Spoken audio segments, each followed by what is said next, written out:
Ignition sequence starts. 6, 5, 4, 3, 2, 1, 0. Liftoff. We have a liftoff.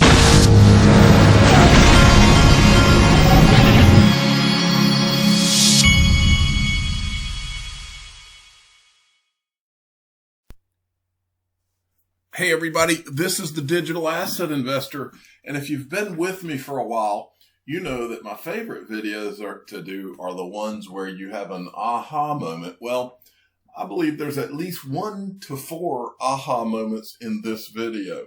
So strap in, get ready. I intended to put some news pieces together in here this morning. Well, I started with XRP Crypto Wolf's tweet here, and it led me down a path, and I just kept going until I found some things that even I had not seen yet. So here we go. He says, XRP Crypto Wolf says, while CBDCs can certainly help to make international payments faster and cheaper, they cannot be seen as a universal cure to cross-border frictions.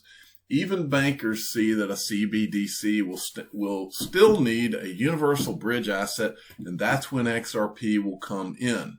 Okay, now this article is a Finextra article where they're talking about Sibos 2020.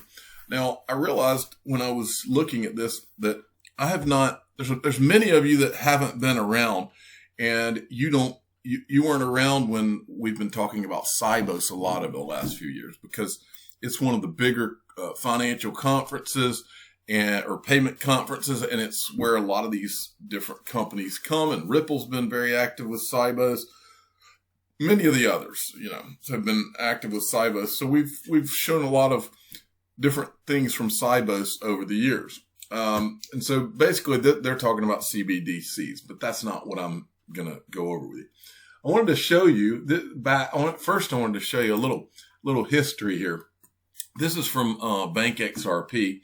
Let me go down to the older one. This is from 2000. This will really be an eye opener for many of you out there.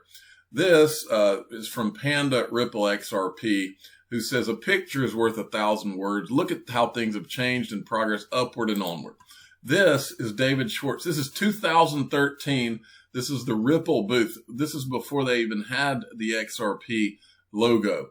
2013. You can see Stefan Thomas right there, and behind him is David Schwartz back there. And then this is the Ripple booth in 2019. And I don't know if they've got more pictures of it or not. No, they don't. But anyway, this is how things changed in that 6-year period. Okay. Now, if you look, they've also got the thing from, I think there's two. Yeah. Okay. So this is from 2014 Ripple. Okay. They had gotten a little nicer, and you might want to recognize this name right here. Innotribe, enabling collaborative innovation. Okay. Remember, folks, as you watch this video, I tell you all the time, they're all connected. There are no coincidences. Strap in. Okay. Innotribe, enabling collaborative innovation. Okay, this is where Ripple is talking Sibos 2014, and this is their booth in 2019. That looks like Marcus Treacher back there. So there's that. Okay, well, I was just looking around for some old Sibos things. I wanted to see how far back I could find anything having to do with Ripple or anybody around that whole sphere from the older Siboses. And this one's from September 29th of 2014. You might recognize this guy. He's the current CTO of R3. Okay. I intended to just go to the parts where he was speaking until I saw this part that I'm going to show you right now, because it caught my eye, and I will show you why it caught my eye. Watch this. And I mean, there are two ways that the genie could be put back in the bottle in theory. Adam Shapiro, director, Promontory Financial Group, LLC. Where have we heard this? Okay. Now remember, I keep telling you all the world's a stage. There's a few things we're supposed to believe. We're supposed to believe that IBM chose Stellar.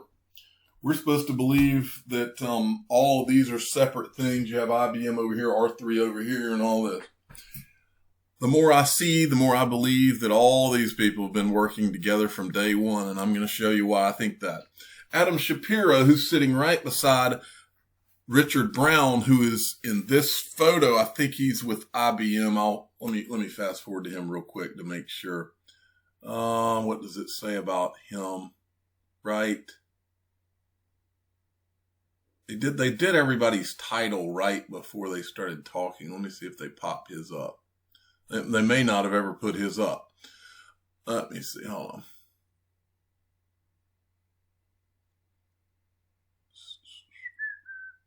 All right. Anyway, I think he was with IBM while he's sitting there. In fact, let's look. I've got his LinkedIn pulled up. 2014 September. Yeah, he's with IBM as he sits on that stage. All right, let's go back to this guy. Adam Shapiro, sitting right beside him. He's a director at the Promontory Financial Group. Well, I remember the Promontory Financial Group. For those of you that don't know, the Promontory Financial Group is a wholly owned subsidiary of IBM. It's a global consulting firm that advises clients, Promontory Financial Group, wholly owned subsidiary of IBM. Don't forget that. Down here it says approximately 170 of the consultants working for Promontory were former employees of authorities of financial supervision. The news media has sometimes referred to Promontory as a shadow regulator for Wall Street. Let me say that again. The news media has sometimes referred to Promontory as a shadow regulator for Wall Street. All right. So what does Promontory have to do with anything? I will show you. Greg Kidd, one of the first 10 employees at Ripple, consultant director at Promontory from 2004 to 2013. So he's a director. Now they could have multiple directors, but right before this guy is on stage in September 2014, Greg Kidd just happens to be at Promontory before he goes to Ripple, right? Because he left Promontory to go to Ripple, right? And as he told me in the interview, he was at a card game when he found out a bit about this. I wonder if anybody else from Promontory was at the card game. In fact, I need to ask Greg Kidd who was at the card game. All right. So, but okay. Yeah. Big coincidence. Greg Kidd worked at Promontory. Okay. If it was just Greg Kidd, then yeah, you'd be right. But it wasn't just Greg Kidd. Here's Meg Nakamura. Go down here. She worked at Promontory Financial Group during the same time period that Greg Kidd was there. Now, in her about section, she works for Hard Yaka. Well, let me see. Hard Yaka is one of the places that she is. But she says here in her description, while working on 3 Taps, Greg and I also started making small angel investments into early stage companies. For the last few years, we've focused our investments in payments and potential of cryptocurrencies, blockchain, and the Ripple protocol. All right. Yeah. So, okay. Greg Kidd and some girl that works for him, right? Promontory Financial Group. Yeah. Big deal. Well, it's also Zoe Cruz, who is on Ripple's board. She was also a senior advisor at Promontory Financial Group. Okay, you got 3, right? Big deal. No, it's not just 3. Antoinette O'Gorman, who was at Ripple from February 2015 to 2018, she was also at Promontory Financial Group, and now she's at PolySign. Right? Okay, all right, so you got 4. Well, no, I got 5. Colleen Dempsey, Chief of Staff, Ripple, full-time, July 9, 2019 to President. Promontory Financial Group, 2016-2017, and I'm going to go ahead and give you another one I've shown you before. She goes by Kay now, but she went by Karen Gifford when she was at Ripple. She was with the World Economic Forum after Ripple, but she was with Ripple. And where was she? Earlier, the Promontory Financial Group, and before that, the Federal Reserve Bank of New York. Now, let's go back to Richard Brown, this guy right here. Let's get a better shot of him than that. Anyway, Richard Brown right here, okay? This is Richard Brown. Let me give some credit here to Darren Moore. Go to Darren Moore's YouTube channel. He does a really good YouTube videos, but he captured this. This is Richard Brown, the CTO of R3, and he's being interviewed. Still working with Ripple at all as a company? I know that there was, Hold on. You're still working with Ripple at all? If I can get the thing to come through. 1 second. As a company? I know. Let me try that again. Okay, let's try that one more time. At all as a company? I know that there was some extracurricular activity that was working its way through the courts, but and it's since been resolved. But I'm curious if there's ongoing discussions, since one of their primary focus is on the interbank settlement component that you're also touching. So frankly, Ripple's probably the only topic I can't talk about. So I just had to talk about it. Okay, I so I can't talk about it. you just can't talk about Ripple, right? Well, here's Richard Brown's resume. Let's take a look at this. And I've shown this before on here. R3, and then before that, IBM. So he's got a long career with IBM, and then he just goes to R3 after his long career, this little startup called R3, right? Well, I was looking around for Richard Brown, and I happened to bump into this. I was trying to find out, when he got into all this and how it all came about. And something interesting happened when I was looking around.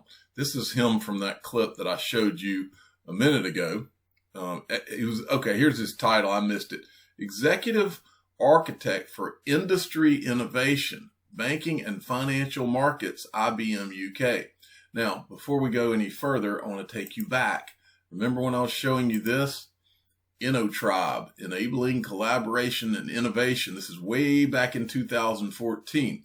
Let's go back to his blog. As we go down, I saw this, which I thought was cool. It's showing a transfer in this picture of IBMcoins. This is back, let's look back at the date here, October 5th, 2014, right after his little conference that we showed you a second ago at Sibos. All right, now, so he did this, he put it in a blog right afterwards. And they were using, he said that they're using the colored coins concept to issue, track, and transfer securities on a blockchain. This is way back in 2014, and they called them IBMcoins, right? Keep following me, folks, because I was reading up here. I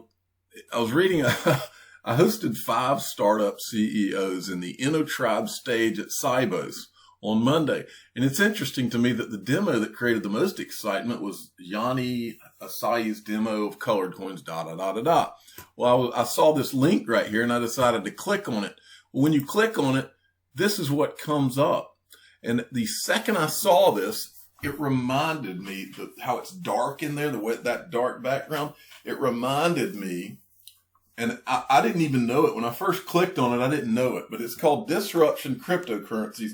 But how the dark in here immediately reminded me, and before I even saw that confirmed it, it reminded me of a Chris Larson clip that we've all watched many times on Twitter, but I never knew the context of it.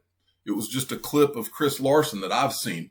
Well, this is the clip. This guy at Swift InnoTribe on September 30th of 2014, the same guy that ends up being the CTO of R3 and that now can't talk about Ripple, is holding this little, what did he call it? He's holding I hosted a 5 startup CEO on the InnoTribe stage at Sibos on Monday. So he's hosting this. Listen to him talk for a second. Or transmitting ownership of some scarce digital good at a distance with no trusted third party is genuinely novel. And I think it's a reason why certainly so many technologists are so interested in this technology. So he turns to, and he's got like 4 or 5 different CEOs. And then it eventually gets to, like, here's one CEO, and then the guy turns, and all of a sudden you got Chris Larson. This notion of building an internet for value exchange, and that's really the mission that we're trying to accomplish. What does that mean for financial institutions? Well, it means that banks remain the custodians, but they can also they can correspond with each other directly, and they can use this real-time settlement system without putting up capital on both sides, and with getting maximum competition for that exchange of value. It's a fundamental structural change in correspondent banking. The networks, whether that be SWIFT or Visa or Earthport, they can also use those same benefits for their customers. And then for regulators, we actually think this is also a big step forward, because you get so much more transparency. It's so much easier to track sort of degrees of separation tools in real time. We think it actually shortens the time it takes to catch the bad guys. This whole space I regard as a source of potential innovation for the banking sector itself. These are systems we can either adopt or we can integrate with, or which we need to coexist. This isn't something other that will go away. I think this is pointing the way to, I think, a more efficient future for the financial system itself. But I don't buy that this is going to blow it away. There you go. So I had one other thought while I was going through all this. Marcus Treacher, who works at Ripple, was because I kept seeing Swift everywhere in this, but Marcus Treacher used to be on the board at Swift. If you look at his LinkedIn, he's on the board. He was also at HSBC. He was at HSBC while he was on the board at Swift, but he's got the British accent, and I was wondering if Richard Brown and Marcus Treacher could have possibly known each other from way back when.